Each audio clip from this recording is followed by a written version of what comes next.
میرے رسول پاک سید عالم صلی اللہ علیہ وسلم نے جو معیار عزت قرار دیا ہے وہ تقوی ہے. قرآن مجید نے جو معیار عزت قرار دیا ہے وہ نہ کسی بڑے کا بیٹا ہونا، نہ کسی اعلی نسل خاندان سے ہونا، یہ بھی وقار کی علامتیں ہیں. لیکن قرآن مجید نے کہا کہ ان اکرمکم عند اللہ اتقاکم، فرمایا اللہ کے نزدیک اس کی عزت زیادہ ہے جو اللہ سے زیادہ ڈرتا ہے. اور متقی نماز پڑھنے والے کو نہیں کہتے، متقی روزہ رکھنے والے کو نہیں کہتے، متقی حج کرنے والے کو نہیں کہتے. یہ بھی یاد رکھیں، متقی پرہیزگار اس شخص کو نہیں کہتے جو صدقات و خیرات زیادہ کرتا ہے. متقی پرہیزگار اس کو کہا جاتا ہے جو گناہوں سے بچتا ہے، جو غلطی نہیں کرتا وہ پرہیزگار ہے، جو گناہ سے حد الامکان کوشش کرتا ہے بچنے کی وہ پرہیزگار ہے. قرآن مجید نے کہا کہ اللہ کی نظر میں اس کی عزت ہے جو زیادہ پرہیزگار ہے، جو اللہ سے زیادہ. حضرت عبداللہ ابن مسعود رضی اللہ تعالیٰ عنہ سے کسی نے پوچھا تھا حضرت جی بڑا عالم کون ہوتا ہے، بڑا عالم کون ہوتا ہے؟ تو آپ فرمانے لگے زیادہ باتیں کرنے کا نام علم نہیں. کہا حضور پھر علم کس بات کا نام ہے؟ فرمایا جو اللہ سے زیادہ ڈرتا ہے وہ بڑا عالم ہے. اس لیے کہ قرآن مجید نے کہا انما یخشی اللہ من عبادہ العلماء، اللہ سے اللہ کے وہ بندے ڈرتے ہیں جنہیں اللہ نے علم عطا فرمایا ہے، وہ ڈرتے ہیں. تو عزت کا پہلا معیار ہم سمجھتے ہیں بڑی گاڑی، نوکر چاکر، آنا جانا، یہ سارے باعث عزت ہیں. قرآن مجید نے کہا نہیں، تو اگر سمجھتا ہے نا میں وہ نواب خاندان سے ہوں، چودھری ہوں، تو میں باعث عزت ہوں. حضرت بایزید بسطامی کے پڑوس میں یہودیوں کا پیشوا رہتا تھا، آپ کی مخالفت کرتا، ساری زندگی اس نے مخالفت کی. یہودیوں سے بڑا مانتے تھے، اس سے کوئی غلطی ہو گئی سارے اسے چھوڑ گئے. پہلے رئیس اعظم ہوتا تھا، پھر غریب ہو گیا. ایک دن حضرت بایزید بسطامی گھر آئے تو بچے کے رونے کی آواز آئی. زوجہ سے پوچھنے لگے اس کا بچہ کیوں روتا ہے؟ تو کہنے لگی آپ کو پتہ ہے نا اب لوگ اسے چھوڑ گئے ہیں تو گھر میں دیا نہیں جلتا، بچہ چھوٹا ہے اندھیرے میں روتا ہے. رات گہری ہو گئی تو حضرت بایزید نے اپنے گھر سے دیا اٹھایا، اپنے گھر سے دروازے پہ دستک دی. وہ باہر آیا تو جناب بایزید کا انداز کیا ہے؟ اس نے مخالفت کی زندگی بھر. انداز کیا ہے؟ باہر آتے ہی نا آپ فوراً اس کو بولنے نہیں دیا. کہنے لگے او بھائی سن لے، میں پہلے بھی آ سکتا تھا، دیر سے اس لیے آیا ہوں کہ گلیاں سنسان ہو جائیں، لوگ سو جائیں.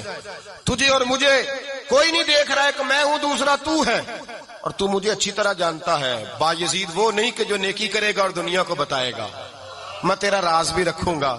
اور بچے تو معصوم ہوتے ہیں نا. فرمایا میرے بڑے ہو گئے، تیرے چھوٹے ہیں، یہ پکڑ لے دیا گھر میں لے جا، اور میرا وعدہ ہے کسی کو ساری زندگی اس نے مخالفت کی. وہ شخص کہتا ہے مجھے بولنے کا موقع ہی نہ دیا، دیا دے کے چلے گئے. اگلی شام پھر آئی، رات گہری ہوئی تو پھر دروازے پہ دستک ہوئی.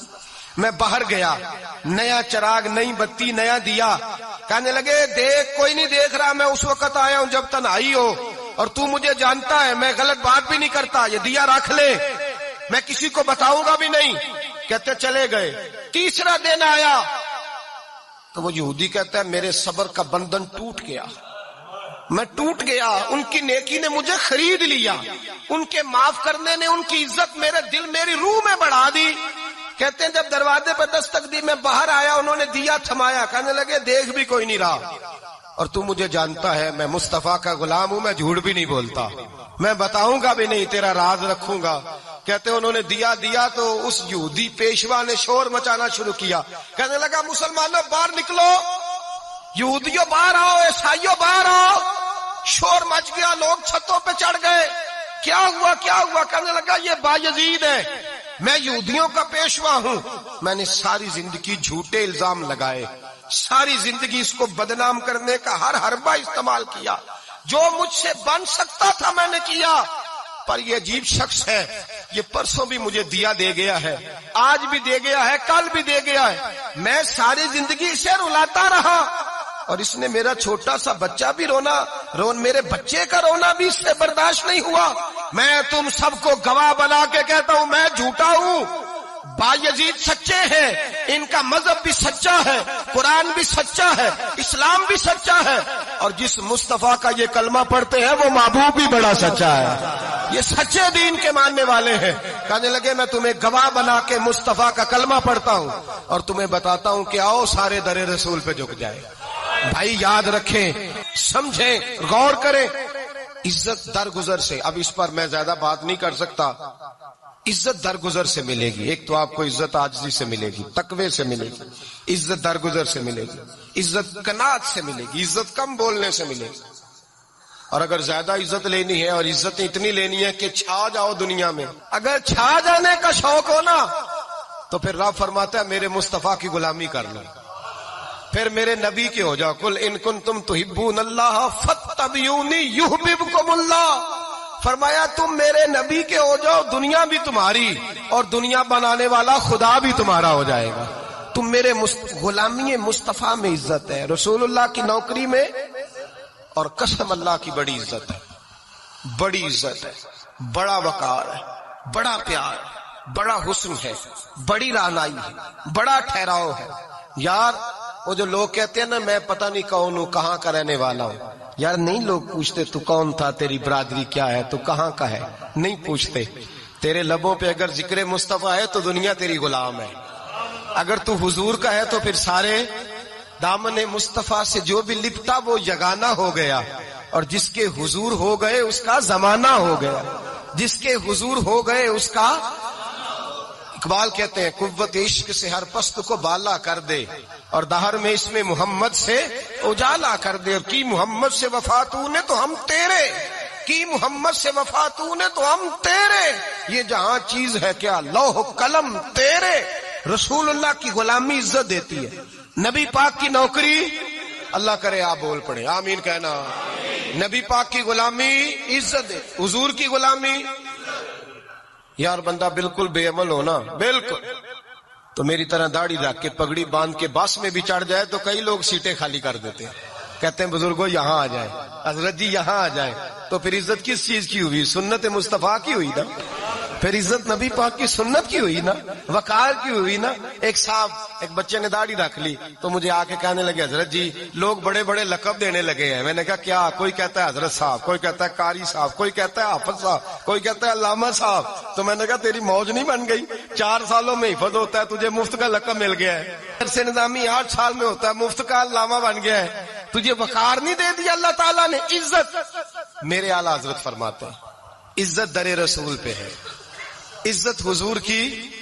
اور اعلیٰ حضرت نے ایک بات لکھی ہے بڑی قیمتی، اور میں نا جب کبھی پریشان ہوتا ہوں نا تو میں یہ والی بات کھول کے پڑھتا ہوں. اعلیٰ حضرت یہ بات ڈھارس بندھاتی ہے، ڈھارس توانائی دیتی ہے، پورا مضمون باندھا ہے. اعلیٰ حضرت کہتے ہیں بے روپیہ تھا مداری، روپ بدل بدل کے دکھایا کرتا تھا، بادشاہوں سے انعام لیتا تھا. ایک دن اورنگزیب عالمگیر کے پاس آ گیا، کہنے لگا میں روپ بدلوں گا، اگر آپ پہچان نہ سکے تو میں انعام لوں گا. آپ نے فرمایا میں کوئی ایسے ویسا بادشاہ نہیں، کہا مجھے دھوکہ دینا مشکل ہے، کہا نہیں میں روپ بدلوں گا. حضرت اورنگزیب عالمگیر بڑے نیک بادشاہ گزرے، بڑے پرہیزگار آدمی، وہ بے روپیہ کہنے لگا میں روپ بدلوں گا، آپ نہیں پہچان سکیں گے. فرمایا چل جتنا تیرے اندر زور ہے لگا لے. حضرت نے اعلان کیا کہ میں نے فوجی بھرتی کر دیں، 2 ماہ کے بعد ٹیسٹ ہوگا. وہ 2 مہینے دوڑتا رہا، رنگ روپ بناتا رہا، آیا ٹیسٹ دینے، 2-3 سپاہیوں کا امتحان لیا، اس کی باری آئی تو 10 روپے دیے، کہنے لگے تیرے آنے جانے کا کرایہ میں نے تجھے پہچان لیا ہے. کچھ دنوں کے بعد جانے لگے سفر پر تو بھکاری آ گئے خیرات مانگنے، اس نے بھی سارے منہ پر سیاہی مال لی، کپڑے پھاڑ لیے، سر کے بال منڈا لیے، بھویں تک کٹا لی، بدرنگ ہو کے آیا. کاسا آگے کیا تو حضرت نے 10 روپے ڈالے، کہنے لگے تیرے آنے جانے کا کرایہ میں نے پہچان لیا ہے. کچھ دن گزرے تو ٹیچر کی ضرورت تھی، اس نے مونچھیں بڑی کر لی، داڑھی نکلی لگا لی، سر پہ جنا کیپ پہن لی، ایک شیروانی لے لی اور ہاتھ میں چھڑی پکڑ کے آیا. کہنے لگا میں استاد ہوں، 2-4 بندوں کا امتحان لیا، اس کی باری آئی تو 5 روپے دیے، 10 روپے دیے، کہا تیرا کرایہ میں نے پہچان لیا ہے. 2 سال گزر گئے، وہ جب بھی آتا حضرت پہچان لیتے. ایک دن سفر پہ جا رہے تھے، بہت بڑا لشکر تھا، جہاد کرنے جا رہے تھے اورنگزیب عالمگیر. تو دیکھا ایک پہاڑی ہے، پہاڑی پہ لوگ جا بھی رہے ہیں آ بھی رہے. اورنگزیب عالمگیر پوچھنے لگے یہاں کیا ہے؟ کہنے لگے ایک بابا جی بیٹھے ہیں دعا کرتے ہیں، اللہ کے نیک بندے ہیں. اورنگزیب کہنے لگے یار پرانے لوگ سارے ہی اللہ والوں کو مانتے، یہ بھی مصیبت آئی ہے جتنی نہیں آئی ہے، سارے لوگ ہی مانتے.